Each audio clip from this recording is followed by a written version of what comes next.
Escaping from prison is really tough. Prisons have tons of security stuff like cameras, motion sensors, and guards with guns. But some prisoners are super smart and brave enough to try to break free. Jailbreaks have been popular in stories and movies for a long time, even back when cowboys ruled the Wild West. Just like in Hollywood movies, it can be hard to figure out who's the hero and who's the bad guy. But one thing's for sure, we all enjoy a thrilling escape. Here are 10 real-life prison breaks that will blow your mind.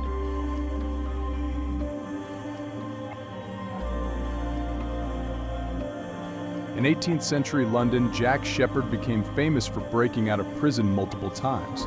Despite starting as a carpenter, he turned to a life of crime in 1723.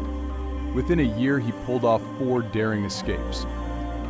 His first breakout happened just 3 hours after he was arrested. Using bed sheets as a rope, he climbed through the ceiling and got away. A few weeks later, he did the same trick again after removing a bar from his cell window. The third time he was caught, he was sentenced to death. But even on the day of his execution, he managed to slip away by wearing women's clothes and loosening a window bar. After being recaptured for the last time, Sheppard was put under heavy guard, but it wasn't enough.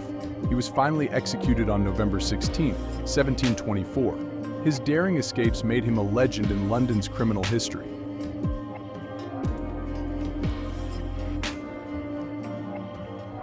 In 1953, Alfred George Hines got caught for stealing jewelry and got slapped with a 12-year sentence in Nottingham Prison, England. Insisting he was innocent, he made a daring escape by slipping through locked doors and scaling a 20-foot wall.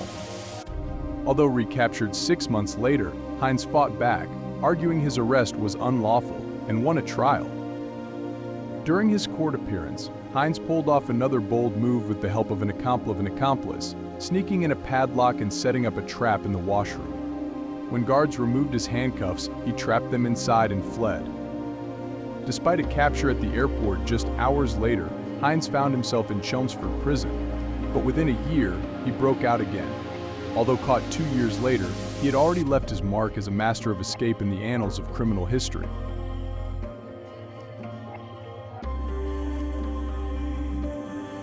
Her Majesty's Prison Maze was known as one of Europe's toughest jails to break out of.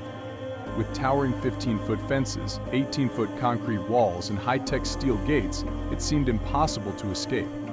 This Northern Ireland prison housed many Irish Republican Army members convicted of serious crimes.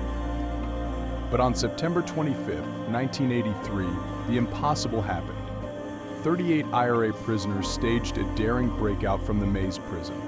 Armed with smuggled guns, they seized control of their block around 2:30 p.m. Then at 3:25, they hijacked a food truck, tying the driver's foot to the clutch and forcing him to drive them to freedom. Although 19 were recaptured within days, some remained at large for years. While some were eventually caught and sent back, others were granted amnesties as part of the political situation in Northern Ireland.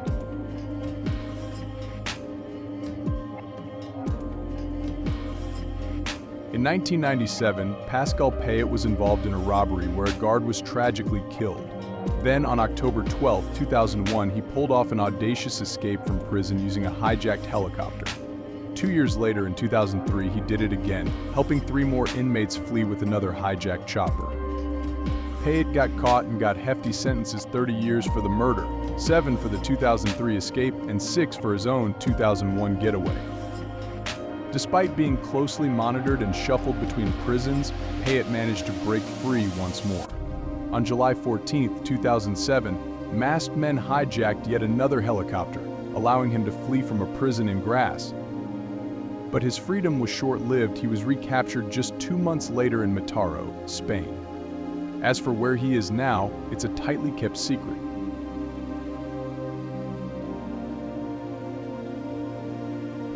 On June 6, 2015, Richard Matt, 48, and David Sweat, 34, broke out of the Clinton Correctional Facility in Dannemora, New York.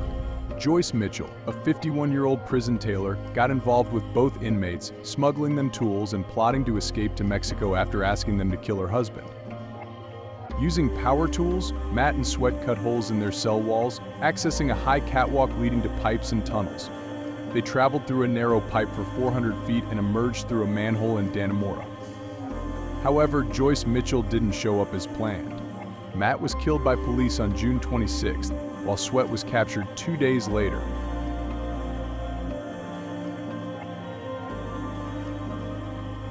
Stalag Luft III, a German prisoner of war camp in World War II, held Air Force soldiers. In 1943, plans brewed for a huge escape. 3 tunnels, named Tom, Dick, and Harry, were dug 30 feet underground. The prisoners rigged pumps for fresh air and lights from the prison's power. They even built a mini rail system to haul out dirt. But on the moonless night of March 24, 1944, things went wrong. 200 prisoners made a dash for freedom. Sadly, the tunnel didn't reach the forest as planned. It ended near a guard tower. A guard spotted the 77th man out, ruining the escape. Only 3 made it out, 50 were killed, and the rest were caught.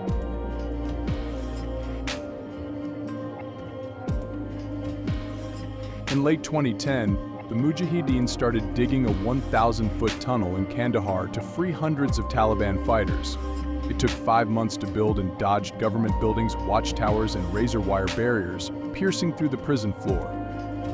On April 25, 2011, 480 inmates bolted to freedom in under 30 minutes.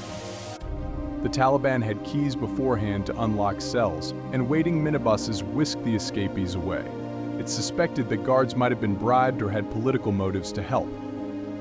The tunnel's construction, lined with a tough rubber ventilation tube, was impressive, but even more so was the inability to stop it.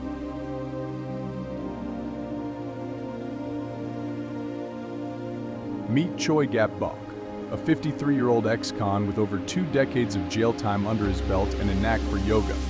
His first breakout was 25 years back when he slipped through a bus's bars transporting prisoners. He got caught in 2 days. But Choi didn't waste his time inside. He honed his yoga skills. On September 17, 2012, he pulled off a daring escape.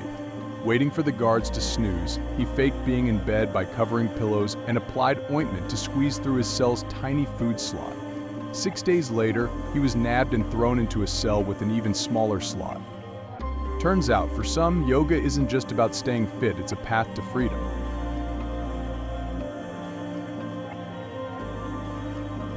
In World War II, the Nazis had a brutal policy for every escape attempt from their death camps. They'd execute 10 prisoners.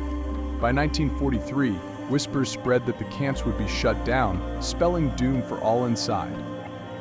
Leon Feldhendler and Alexander Pechersky, held at Sobibor, decided risking death while fleeing was better than facing gas chambers. Their plan? A mass revolt overpowered the SS officers, hoped the Ukrainian guards backed off. On October 14, 1943, they struck. 9 SS officers and 2 guards fell. But when a Ukrainian guard found a dead German, the alarm rang. About half of the 400 fleeing prisoners were gunned down. The rest were hunted down and killed. Only 58 out of the escapees made it through the war alive.